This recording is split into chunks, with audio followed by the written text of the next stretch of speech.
আজ আমি আপনাদের দেখাবো ম্যাজিক গ্লাস কিভাবে আনবক্স করতে হয়।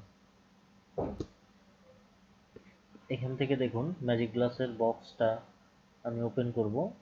ম্যাজিক গ্লাসটা দেখতে 810টি সাধারণ গ্লাসের মতনই। ম্যাজিক গ্লাসের স্পেশালিটি হচ্ছে এর পিছনে একটা ইলেকট্রনিক ডিভাইস দেওয়া আছে, যার কারণে গ্লাসটিতে যখনই কোনো পানি ঢালা হবে সাথে সাথে কালার তৈরি হতে থাকবে।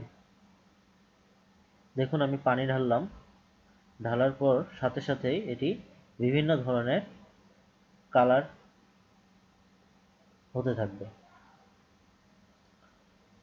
এখানে অনেক ধরনের কালার হয়, যেটা অন্ধকারে আমরা আরো ভালোভাবে দেখতে পারবো।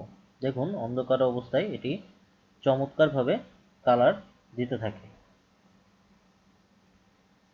এটা সম্পূর্ণ অটোমেটিকভাবে হয়ে থাকতেছে। পানি যখনই শেষ হয়ে যাবে তখনই কালারটি চলে যাবে। দেখুন পানি শেষ, কালার অটোমেটিক্যালি শেষ হয়ে গেছে।